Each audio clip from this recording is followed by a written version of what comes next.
NASA 557, contact tower 128.15. Caution, caution. Manual, fuel, manual, fuel. I'm John Goglia. I'm Greg Feith. And I'm Todd Curtis. And we are the Flight Safety Detectives. Between us, we have over a century of aviation accident investigation and safety experience to draw on as we discuss issues that affect all of us. So we are qualified to share our perspectives on accidents and incidents and what can be learned from them for the future. We're proud to say that we have two sponsors that really relate to the topic of aviation safety: the Professional Aviation Maintenance Association, or PAMA, and Avemco Insurance. Later on in the show, we'll tell you how you can get a 5% discount on your insurance just for listening to the show. We don't just dissect the official reports. In every episode, we identify safety issues and take the mystery out of accident investigations. So maybe pilots and their planes can have safer flights ahead.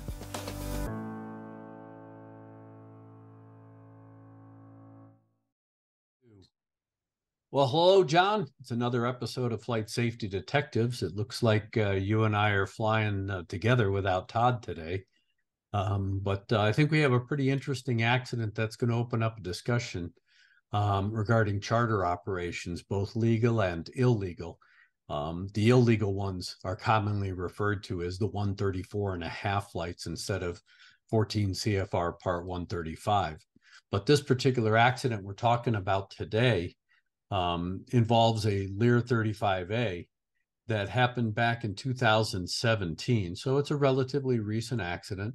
It was a charter operator who had multiple legs. They had dropped passengers at Philadelphia from Hanscom or Bedford, Massachusetts, stopped in Philadelphia, were repositioning down to Teterboro. And it was a 3-day trip. But when you start reading not only the history of flight that the board wrote and the communication between the two pilots, not only in the cockpit, because they did have a cockpit voice recorder, but just the communications with the controlling facilities, it starts to paint a picture of a comedy of errors. And I don't say that lightly. Because when you look at the discussion that was taking place between the captain and the first officer, the co-pilot, it's ridiculous, because you have a 7,000-hour captain with about 350 hours in the Lear 35. He had just recently upgraded about 6-7 months prior to the accident. But as the board dissected his background, found that he didn't have a lot of command authority type training, leadership or CLR type training. And we know that crew resource management has always been a big thing, not only with the major 121 carriers, but also all the way even down to just general aviation pilots flying 91, but particularly 135 operators. And then you had a co-pilot who only had about 1,100 plus hours total time and didn't have much in the Lear.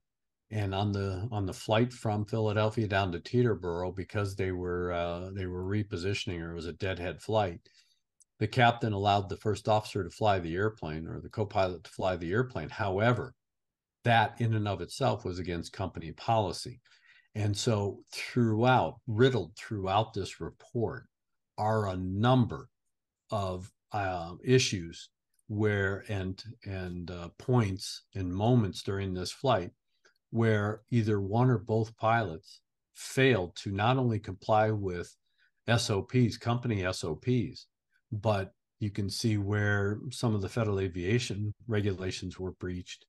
And they just, it was just ridiculous reading through this to see how these guys tried to salvage a bad situation without, the board really didn't explore why they were trying to do what they were doing, rather than just execute a missed approach.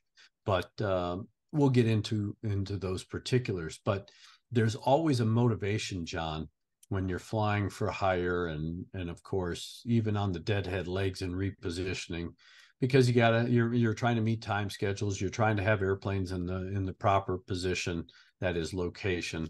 And this one just struck me not only when it first happened, but I've used this a number of times to talk about safety and trying to salvage bad situations and making bad in-flight decisions and failing to follow SOPs, which we talk about on this show quite a bit. You know, as I go through it, and I do remember this crash because I was working at Hanscom at this time. And after the accident, I remember that we were looking through to see if we had handled this airplane earlier in that day, because it was at Hanscom. And I don't remember if we did or not. I believe we did not, but I could be mistaken on that. But in any event, he'd come through. And, you know, after every show, I talk about pre-flight planning, planning for your flights. And you do it at home, and then you do it again when you get to the airport. And these guys, their weather information wasn't up to date. I mean, it just, there's a whole host of small little errors that, when viewed as one error, really are not significant. But when you look at this entire day's flying and the number of mistakes that were made, it just shows you that this crew was not doing a very good job of flying that day. Even though I'm sorry, go ahead, John. Even though they had a lot of hours flying, they weren't flying from the cockpit. You know, the old saying, you're flying from the last row of seats. Yeah. Well, in this particular instance, this is one of those short flights. It was only about 30 minutes long. You're up and down. You're just repositioning Philadelphia down to Teterboro, or I should say up to Teterboro. And so, you know, one of the things that happens is that timetable gets compressed. And when it gets compressed, you got a lot of things going on. So it's all about workload management. So now you have a captain who is trying to coach this co-pilot who doesn't have a lot of experience, even though he's passed a check ride and he's an SIC only in this airplane. He's literally trying to talk him through everything that he needs to be doing. He's trying to hand fly the airplane and integrate use of, you know, some functionality of the autopilot. And when you read the history of flight and you read the transcript of the cockpit voice recorder, you can see that this co-pilot is so far behind, he is not even in the airplane. And the captain has diverted his attention from running checklist and really paying attention to the monitoring function and situational awareness that he should have had, because he's having to talk to this co-pilot all the time. Then on top of it, they're going to try and do an approach that even the most seasoned pilot going into Teterboro it finds challenging, and that is executing an ILS to runway 6 with a circle to land to runway 1, because you're now flying the approach to a point in space, and you have to be dead nuts on the approach and on these waypoints and or on these visual cues, depending on the size of the airplane, so that you can actually start to turn now off the ILS and then maneuver at low altitude. Usually it's, 1,000 feet or below, and you're now circling to runway 1. You've got to get that airplane lined up and stabilized so you can land. And this is one of those accidents where they were so far behind. And when they did, the co-pilot was trying to shoot the ILS approach, captain's talking him through it, and ATC actually cues him, going, hey guy, you're getting close. When are you going to start your turn to the right? Because you have to bail off the approach to the right. And then once you get lined up on runway 1, you got to come back to the left. And they got close, too close.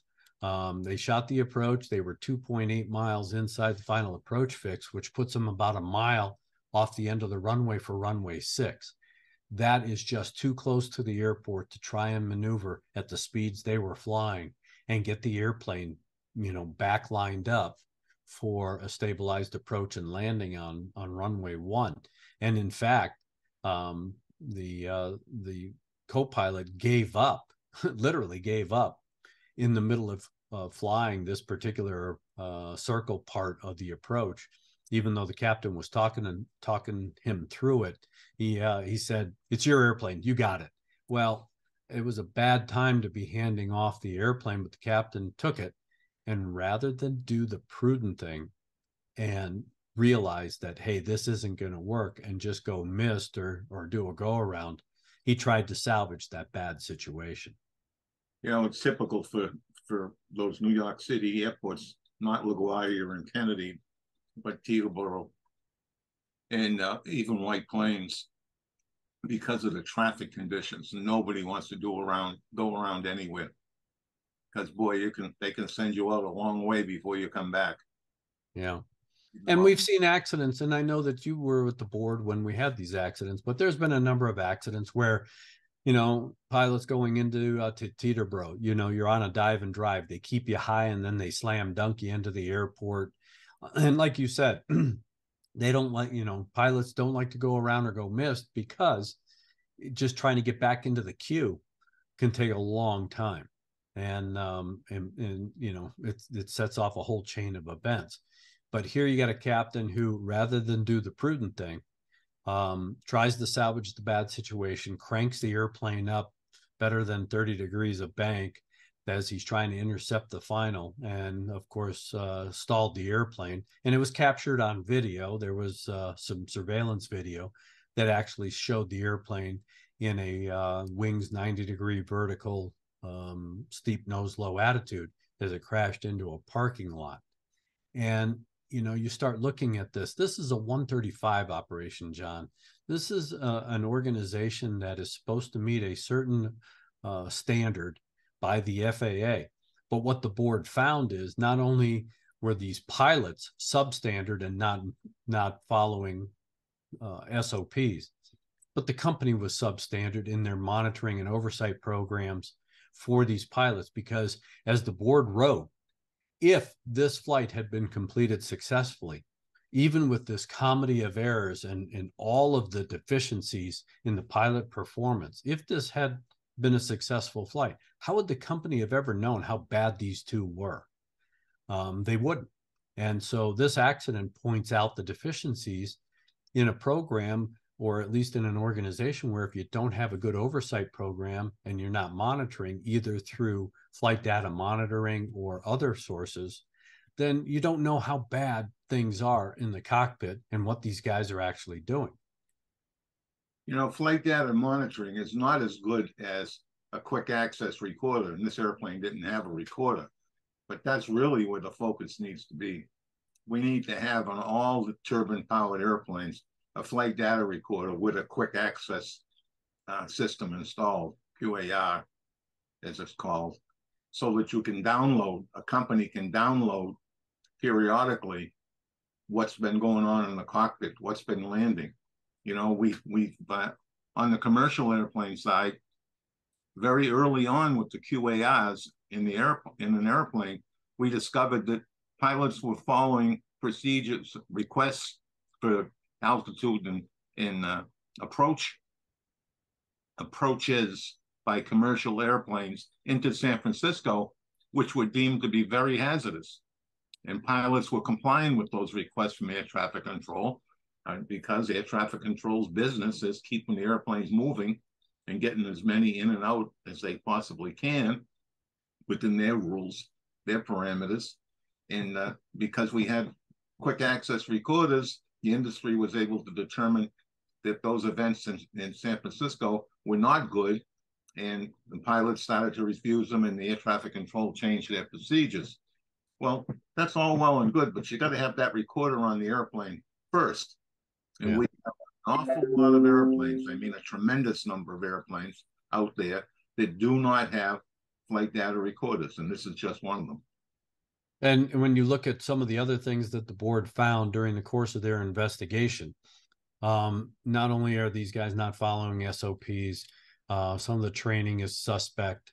And then on top of it, and I think this is the biggest one that the board found, was the fact that the FAA wasn't doing any kind of operational checks. They weren't doing any en route checks. They weren't doing any kind of observation flights to see what was going on in line operations. So now, not only do you have a company that doesn't know what's going on, but now you have the FAA, the regulator, the overseer, if you will, who doesn't know what's going on because they aren't doing or performing their requisite tasks to ensure the highest levels of safety for a charter operator.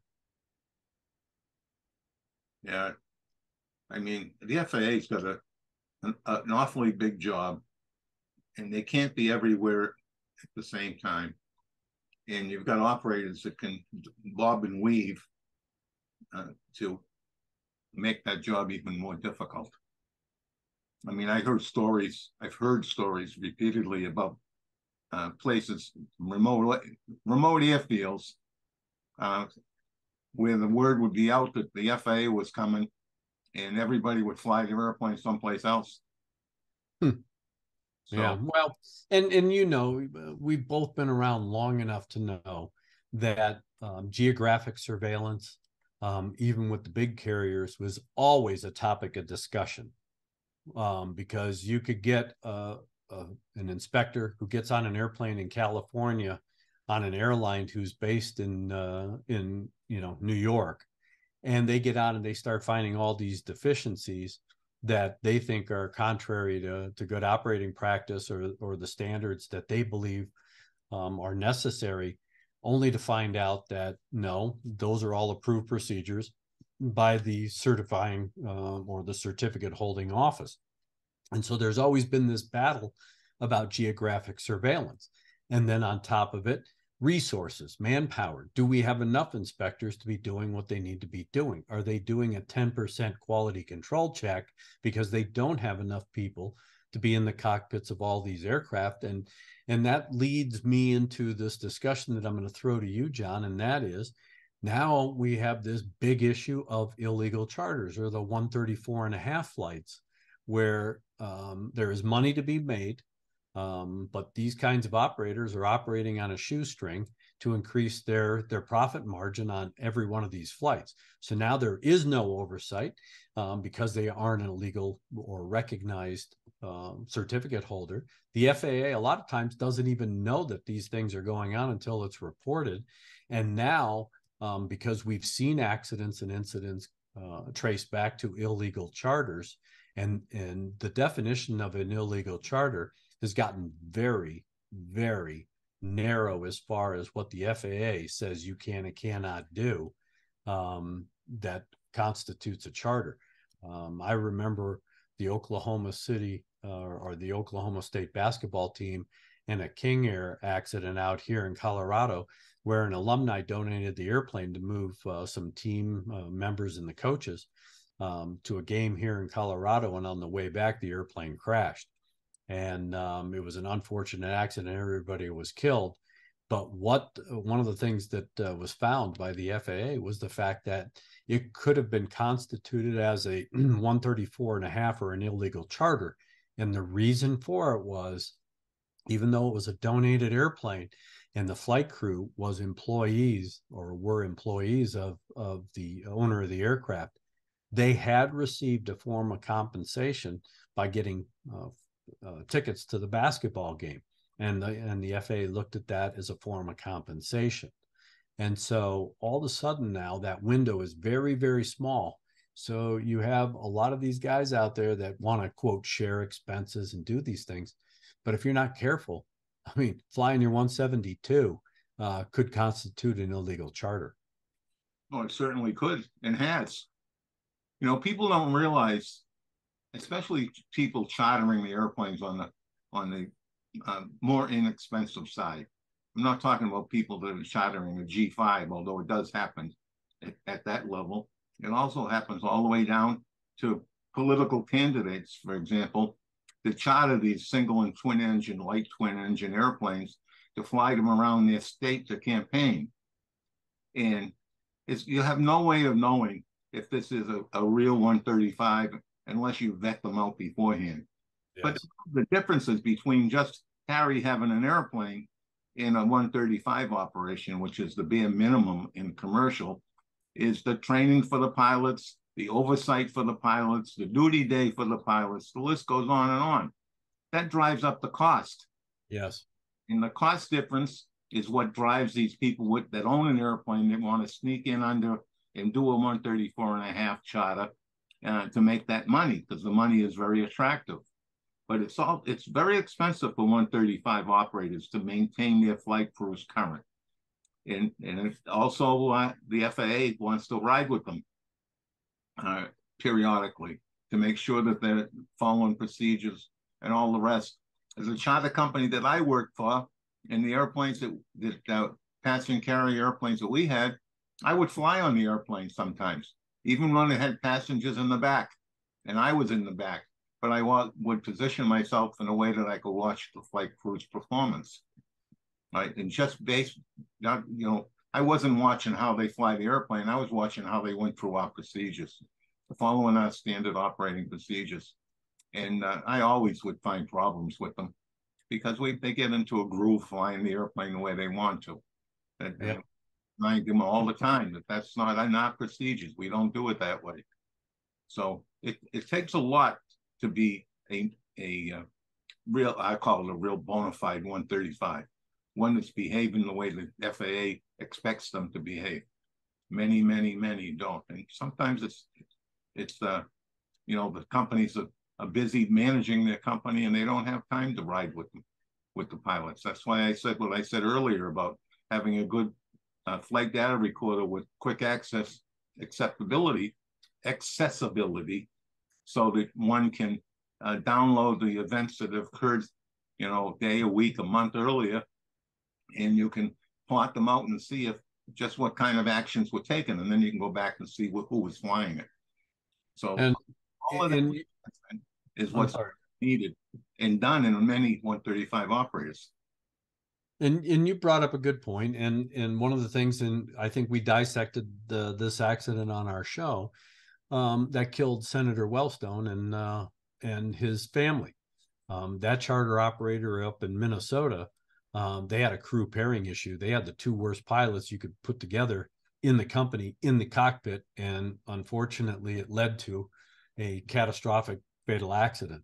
And this accident we talked about with this Lear jet appears to be a crew pairing issue, where this captain, while yes, he has 7,000 hours and 350 in the airplane and that kind of stuff, if you really start to dissect it the way the board presented it, did he really have that command, leadership, training, and authority, and really know how to coach a very green co-pilot, especially on a complex type approach like this? They're hand flying the airplane. They're trying to do a circle to land, which is really challenging for even the most experienced pilot.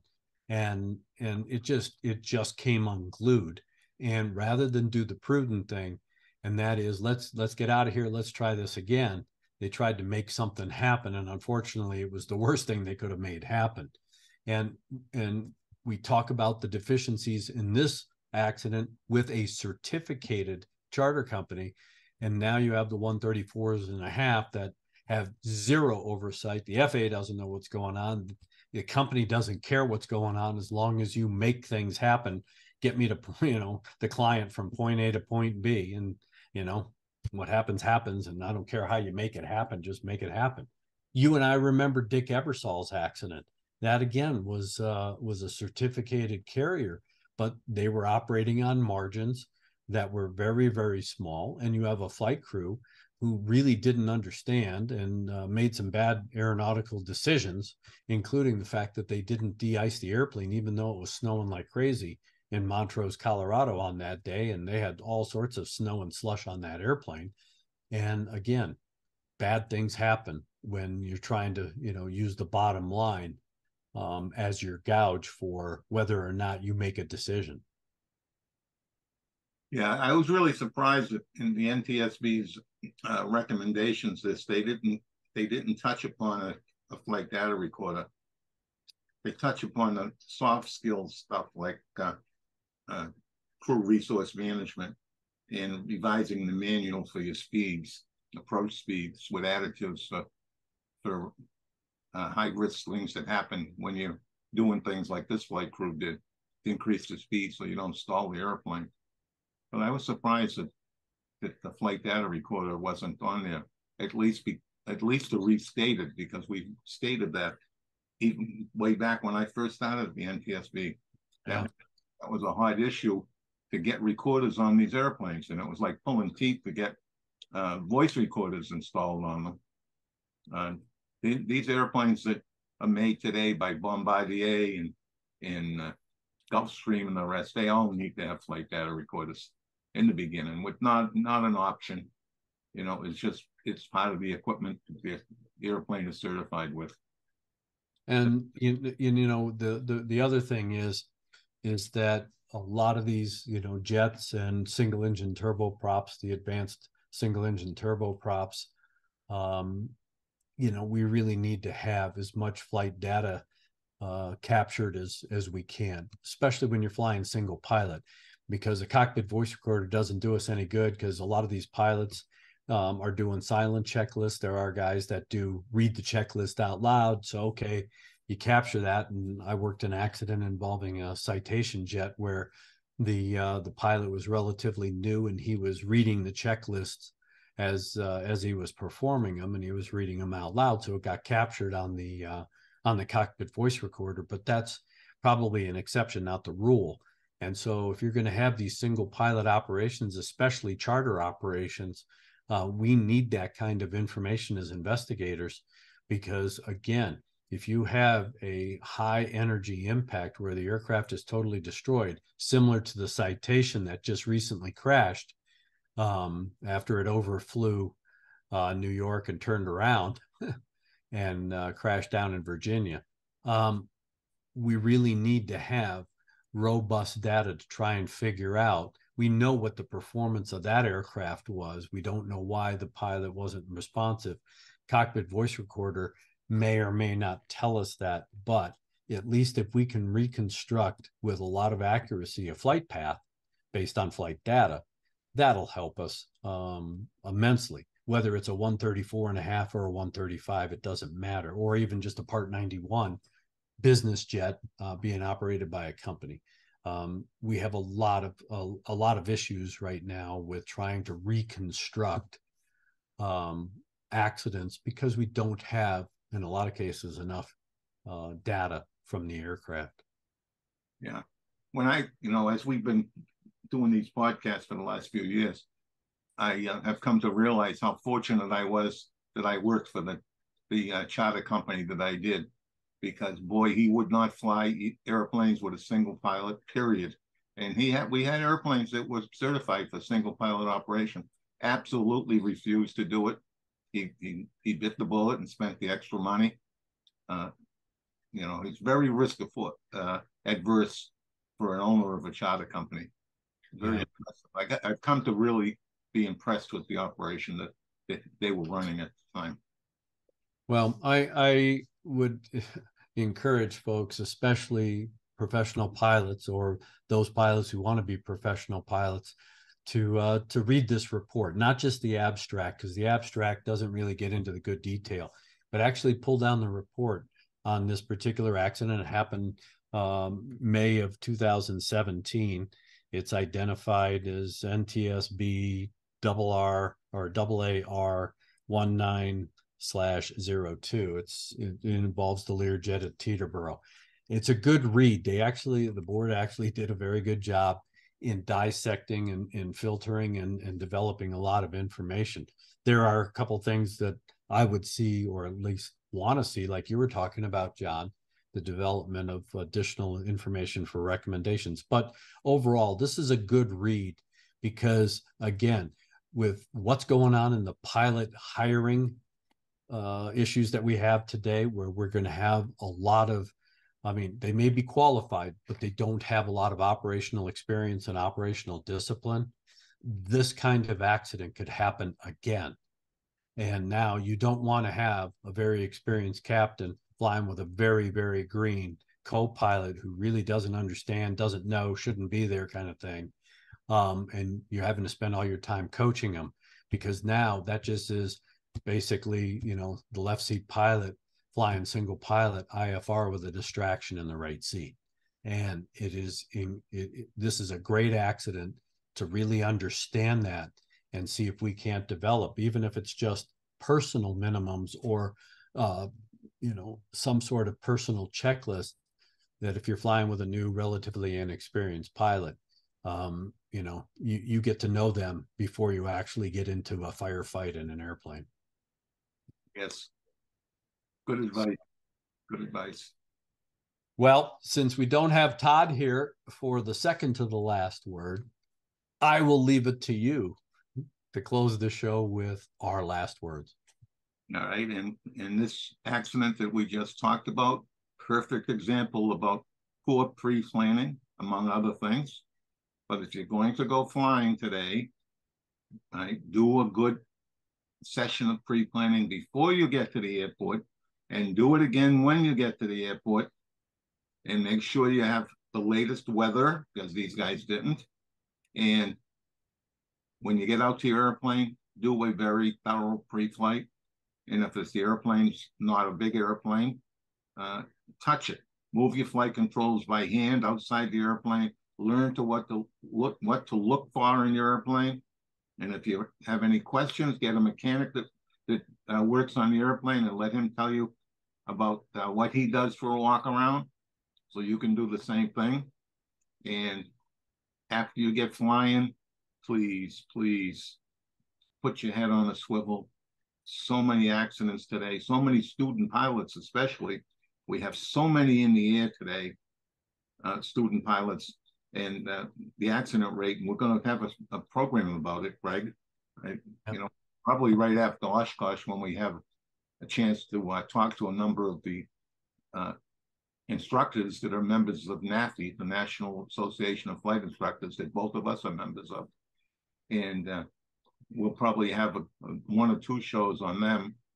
And it's a good point to remind anybody that's a student, if you're renting airplanes, make sure you get insurance. It's not that expensive. Todd can tell you.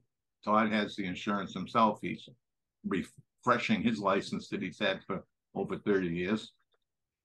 But you got to have that head on a swivel when you take off, because there's just so much activity out there, and a lot of it is with low-time pilots.